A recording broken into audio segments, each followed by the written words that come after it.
As far as projects coming up, is there any other documentaries or projects that you have coming up that you're working on, or is there any, is the future all documentaries? Are you gonna go back to filmmaking? What is? No, I'm gonna probably stay on this, man. Documentaries. Right now, I've been working on it since September.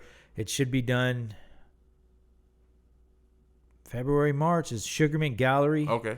Right. That's the gallery that sits next door to the original Michael Myers house.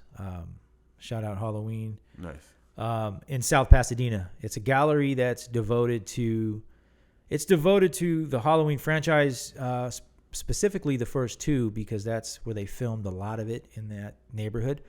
It's a very famous neighborhood, but it's also dedicated to a lot of horror movies outside of Halloween. So I'm doing a documentary about Sugarmint Gallery. You can check it out later on this year. But if you haven't been there and you're a horror movie fan, go to Sugarmint Gallery, please. I recommend it. It's right next door to the Michael Myers house on Meridian in South Pasadena.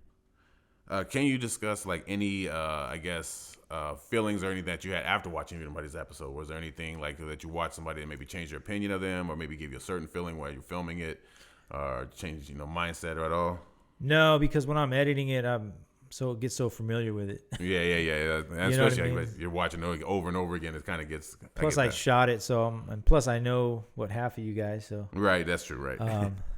Probably not the answer you wanted, but no, it's all good. I mean, I can see that. Yeah. Lyrically Aware, her episode is pretty interesting to me because she has a pretty interesting story. She's talks about her music. What did you think about her as an artist in general, and then as her documentary?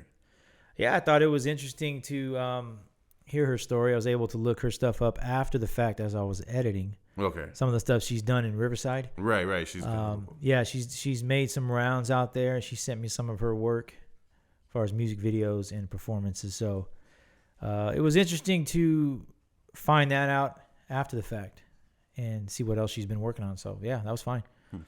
Okay, so after completing this project, what insights and message do you hope the viewers take away from the independent docuseries? That everyone has a story.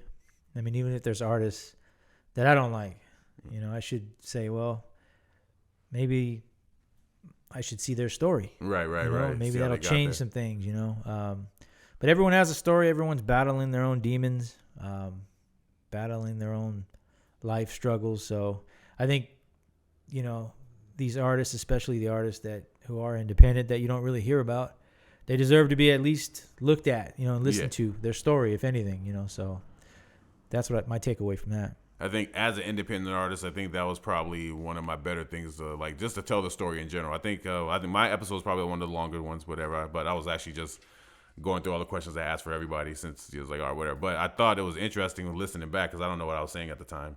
I was just kind of going through the whole thing, but listening back at the process or whatever, was like, man, it's pretty interesting. Yeah, listen to my own story, even though I lived it and whatever. I've toured, I've done everything, but it was pretty interesting to go like, oh man, it's pretty interesting to be an artist and right. The ups and downs or whatever, the family, this, the traveling, that I just thought it was pretty interesting. And my cousin was one of the same thing. I listened because me and my cousin performed together, so I think listening to his storytelling, like, okay, well, I didn't really take it serious until people started rocking on stage with us. I didn't really take it serious until I was, freestyling and people were telling me I could do this or whatever. I think that's kind of, you forget that. I guess when you're in the moment a little bit for me, it's like, because I'm in the moment, I'm doing what I got to do. But I think that was kind of interesting to go back. And then listening to everybody's story was pretty incredible. Like I said, Urge had a great story. I thought Urge is just, because like he's a worker. Then he goes into this real personal issue. And then even Vince talks about relationships and stuff like, okay, you're losing relationships. And I just think, I don't think people really understand that as a, artists, like you say, everybody goes their own thing, but I don't think people really understand that, especially on the streaming area where everybody's, just let's go stream my music over here. Right. I think people, I guess, maybe understand a little bit more if they were understand what the artists go through a little bit. But I guess. All right. Well, we want to appreciate everybody for taking the time on there, like doing a little deep dive on the behind the scenes of getting this created.